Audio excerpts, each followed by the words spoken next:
നമസ്കാരം. Assistant prison officer പരീക്ഷയ്ക്ക് ചോദിക്കാൻ ഏറ്റവും കൂടുതൽ സാധ്യതയുള്ള ചോദ്യങ്ങളും മുൻവർഷങ്ങളിലെ പ്രധാനപ്പെട്ട ചോദ്യങ്ങളുമാണ് നമ്മൾ ഇന്ന് ചർച്ച ചെയ്യുന്നത്. ലൈക്ക് ചെയ്യാൻ മറക്കല്ലേ. ശിക്ഷ അനുഭവിക്കുന്ന അമ്മമാരായ വനിതാ കുറ്റവാളികൾക്ക് എത്ര വയസ്സുവരെയാണ് കുട്ടികളെ ഒപ്പം നിർത്താൻ കഴിയുക?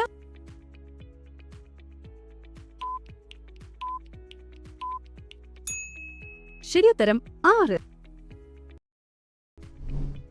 വിവരാവകാശ നിയമപ്രകാരം ആവശ്യപ്പെട്ട വിവരങ്ങൾ ലഭിക്കുന്നതിൽ പരാജയപ്പെട്ടാൽ എത്ര ദിവസത്തിനുള്ളിലാണ് അപ്പീൽ നൽകേണ്ടത്?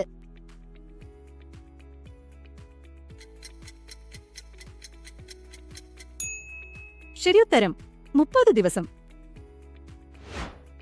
താഴെ തന്നിരിക്കുന്നതിൽ തെറ്റേത്?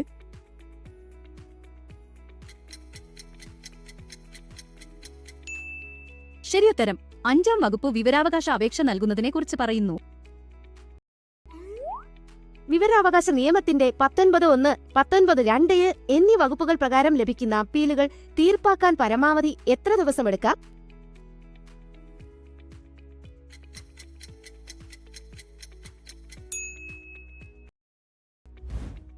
കേരളത്തിലെ ഏറ്റവും പഴയ ജയിലായ കോഴിക്കോട് സ്പെഷ്യൽ സബ് ജയിൽ സ്ഥാപിക്കപ്പെട്ട വർഷം ഏതാണ്?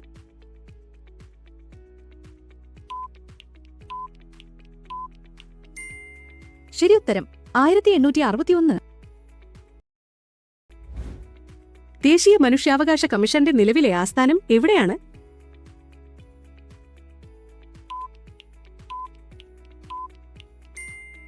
ശരിയുത്തരം മാനവിക് അധികാർ ഭവൻ, ഡൽഹി. നിലവിൽ മുഖ്യ വിവരാവകാശ കമ്മീഷണർ ആര്?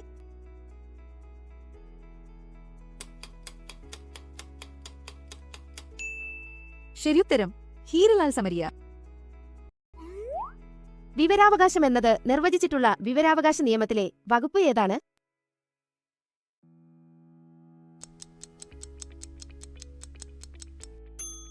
ശരിയുത്തരം സെക്ഷൻ 2J. മനുഷ്യാവകാശ സംരക്ഷണ നിയമം നിലവിൽ വന്നതെന്ന്?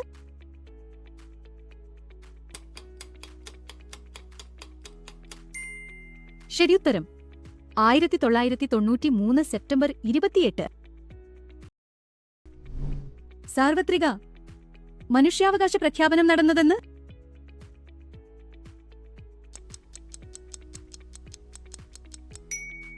ശരിയുത്തരം 1948 ഡിസംബർ 10. ജയിൽ ജീവനക്കാർക്കായി ജയിൽ ട്രെയിനിംഗ് സ്കൂൾ 1957 സ്ഥാപിക്കപ്പെട്ടത് എവിടെയാണ്?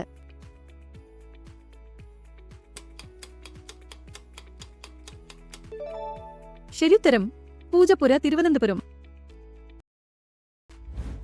സംസ്ഥാന വിവരാവകാശ കമ്മീഷനെക്കുറിച്ച് വിശദമാക്കുന്ന വിവരാവകാശ നിയമത്തിലെ അധ്യായം ഏതാണ്?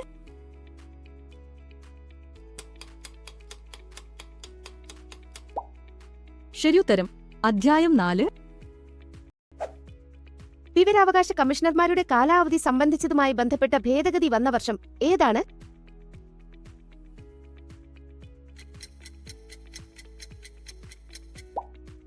ശരിയുത്തരം 2019. ദേശീയ മനുഷ്യാവകാശ കമ്മീഷൻ ചെയർപേഴ്സണെ തീരുമാനിക്കുന്ന കമ്മിറ്റിയുടെ തലവനാര്?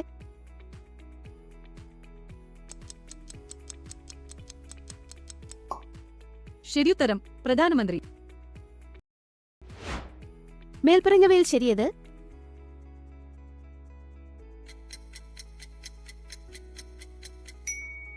ശരിയുത്തരം 1, 2, 3 എന്നിവ. മനുഷ്യാവകാശം എന്നത് നിർവചിച്ചിരിക്കുന്ന 1993 മനുഷ്യാവകാശ സംരക്ഷണ നിയമത്തിലെ വകുപ്പ് ഏതാണ്?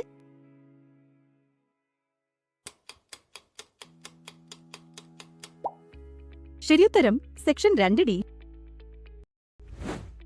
പരോൾ കാലാവധി പൂർത്തിയായതിനു ശേഷം തിരികെ ജയിലിൽ ഹാജരാകാത്ത കുറ്റവാളികൾക്കുള്ള ശിക്ഷ എന്താണ്?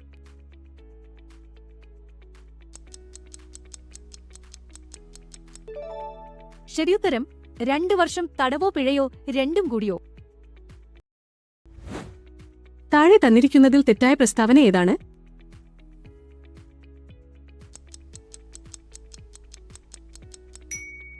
ശരിയുത്തരം സാർവത്രിക മനുഷ്യാവകാശ പ്രഖ്യാപനത്തിൽ പങ്കാളിയായ വനിത വിജയലക്ഷ്മി പണ്ഡിറ്റാണ്. ഒരു വ്യക്തിയുടെ ജീവനെയോ സ്വാതന്ത്ര്യത്തെയോ സംബന്ധിച്ച വിവരങ്ങൾ നൽകാനുള്ള സമയപരിധി RTI നിയമപ്രകാരം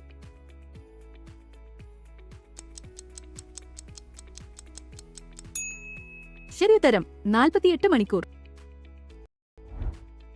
ദേശീയ മനുഷ്യാവകാശ കമ്മീഷൻ ചെയർപേഴ്സണായ ആദ്യ മലയാളി ആരാണ്?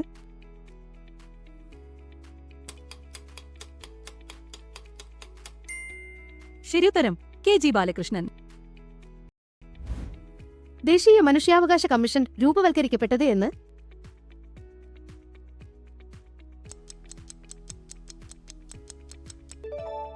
ശരിയുത്തരം 1993 ഒക്ടോബർ 12. തടവുപുള്ളികളുടെ അവകാശവുമായി ബന്ധപ്പെട്ട് താഴെ തന്നിട്ടുള്ളതിൽ ശരിയേത്?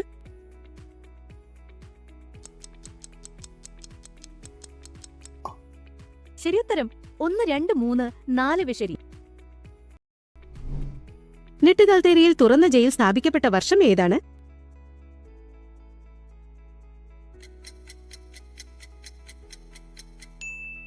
ശരിയുത്തരം 1962. കേന്ദ്ര വിവരാവകാശ കമ്മീഷനെ സംബന്ധിച്ച കാര്യങ്ങൾ വിശദമാക്കുന്ന വിവരാവകാശ നിയമത്തിലെ അധ്യായം ഏതാണ്?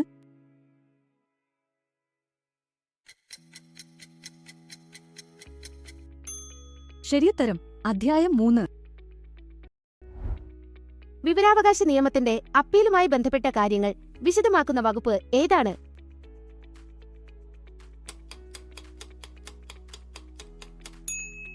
ശരിയുത്തരം സെക്ഷൻ 19.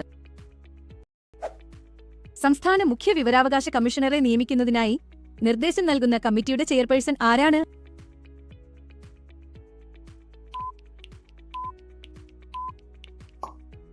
ശരിയുത്തരം സംസ്ഥാന മുഖ്യമന്ത്രി. വിവരാവകാശ നിയമത്തിന്റെ 2ാം ഷെഡ്യൂൾ പ്രകാരം താഴെ തന്നിരിക്കുന്നവയിൽ ഏതിനെല്ലാമാണ് വിവരാവകാശ നിയമം ബാധകമല്ലാത്തത്?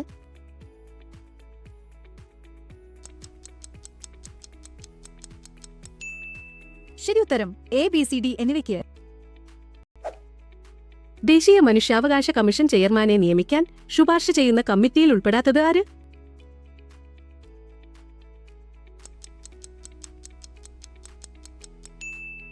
ശരിയുത്തരം സുപ്രീം കോടതി ചീഫ് ജസ്റ്റിസ്. താഴെ തന്നിരിക്കുന്നതിൽ കേരള സർക്കാർ സ്ഥാപിച്ച സെൻട്രൽ ജയിൽ ഏതാണ്?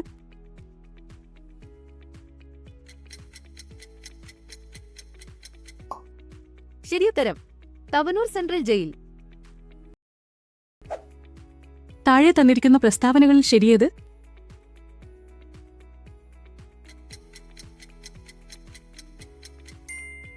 ശരിയുത്തരം 1, 2, 3 ഇവ ശരി.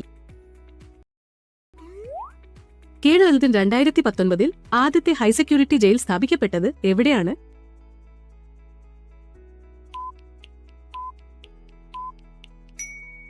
ശരിയുത്തരം വിയ്യൂർ.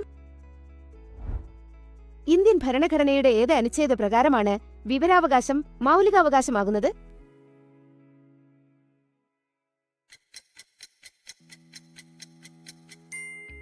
ശരി.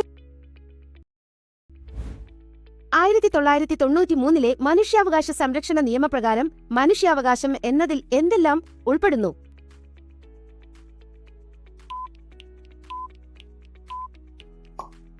ശരിയുത്തരം മേൽപ്പറഞ്ഞവയെല്ലാം. ദേശീയ മനുഷ്യാവകാശ കമ്മീഷൻ ഒരു എന്താണ്?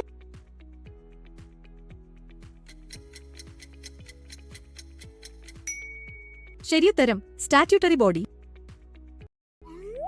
കേരള സംസ്ഥാന മനുഷ്യാവകാശ കമ്മീഷൻ ചെയർമാനായ ആദ്യ വ്യക്തിയാര്?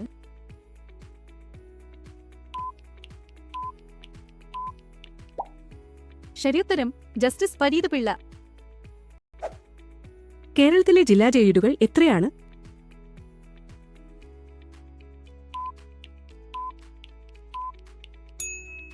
ശരിയുത്തരം 13. അടിയന്തര സാഹചര്യങ്ങളിൽ തടവുപുള്ളിയെ വിലങ്ങുവെച്ച് സൂക്ഷിക്കേണ്ടതുണ്ടെങ്കിൽ ആയതിന്റെ വിവരം ജയിൽ സൂപ്രണ്ട് ആർക്കാണ് നൽകേണ്ടത്?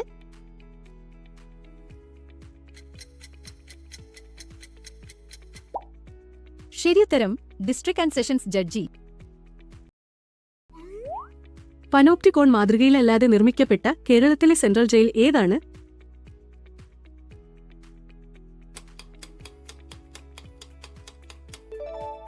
ശരിയുത്തരം തവനൂർ സെൻട്രൽ ജയിൽ.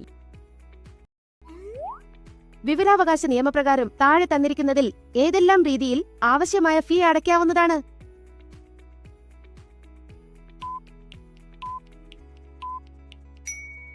ശരിയുത്തരം 1, 2, 3 ഇവ എല്ലാം വഴി.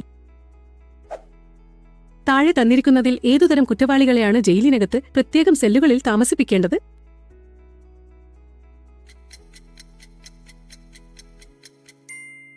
ശരിയുത്തരം 1, 2, 4, 5 എന്നിവർ മാത്രം.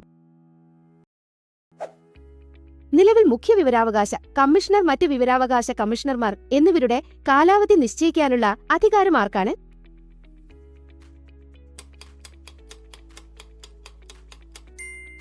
ശരിയുത്തരം കേന്ദ്ര ഗവൺമെന്റ്. ദേശീയ മനുഷ്യാവകാശ കമ്മീഷനിലെ സ്ഥിരം അംഗങ്ങളുടെ എണ്ണം എത്രയാണ്?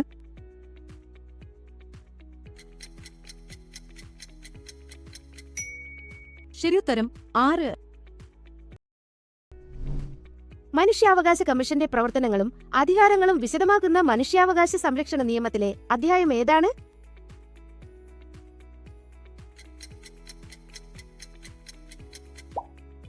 ശരിയുത്തരം അധ്യായം 3.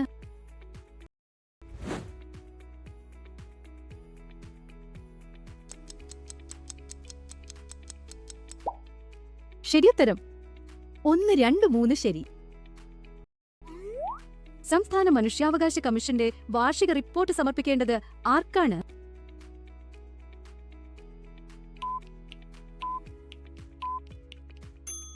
ശരിയുത്തരം സംസ്ഥാന ഗവൺമെന്റ്. മൂന്നാം കക്ഷി നിയമവുമായി ബന്ധപ്പെട്ട വകുപ്പ് ഏതാണ്?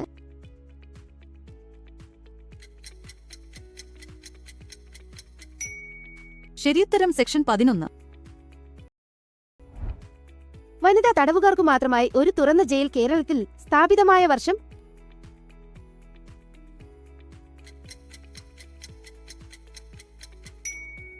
ശരിയുത്തരം 2013. പൊതു അധികാരി എന്നതിന്റെ നിർവചനത്തിൽ ഉൾപ്പെടുന്നത് താഴെ തന്നിരിക്കുന്നതിൽ ഏതെല്ലാം?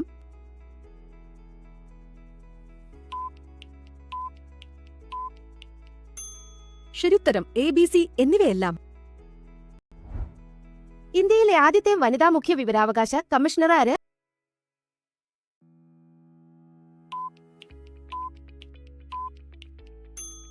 ശരിയുത്തരം ദീപക് സന്ധു. സംസ്ഥാന മനുഷ്യാവകാശ കമ്മീഷനിൽ അംഗമാകുന്ന ഹൈക്കോടതി അല്ലെങ്കിൽ ജില്ലാ ജഡ്ജിയിൽ ജില്ലാ ജഡ്ജിയായി എത്ര വർഷക്കാലം കുറഞ്ഞ സർവീസ് ഉണ്ടായിരിക്കണം?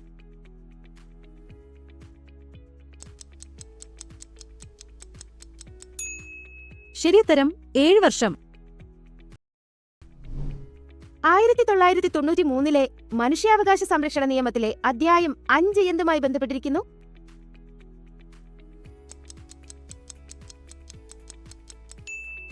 ശരിയുത്തരം സംസ്ഥാന മനുഷ്യാവകാശ കമ്മീഷൻ.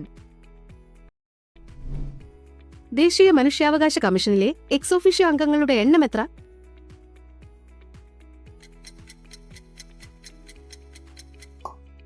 ശരിയുത്തരം 7. താഴെ പറയുന്നതിൽ ഏത് നിയമം റദ്ദാക്കിയാണ് വിവരാവകാശ നിയമം 2005 നിലവിൽ വന്നത്?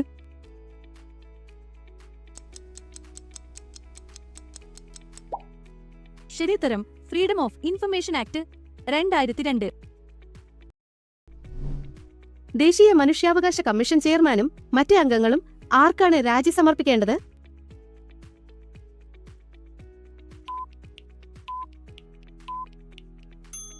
ശരിയുത്തരം രാഷ്ട്രപതി.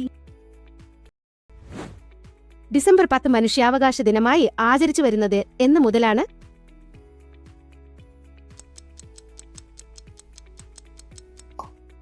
ശരിയുത്തരം 1950. ദേശീയ മനുഷ്യാവകാശ കമ്മീഷൻ ചെയർമാനായ ആദ്യ വ്യക്തി ആര്?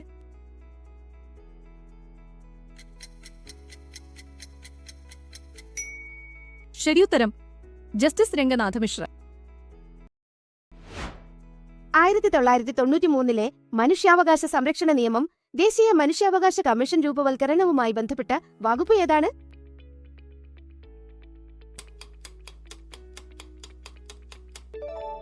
ശരിയുത്തരം സെക്ഷൻ 3. വീഡിയോ ഇഷ്ടമായെങ്കിൽ ലൈക്ക് ചെയ്യാനും ഷെയർ ചെയ്യാനും മറക്കരുത്. അടുത്ത വീഡിയോയിൽ ഏത് സബ്ജക്റ്റാണ് ഉൾപ്പെടുത്തേണ്ടത് എന്ന് താഴെ കമന്റ് ചെയ്യുക. നന്ദി.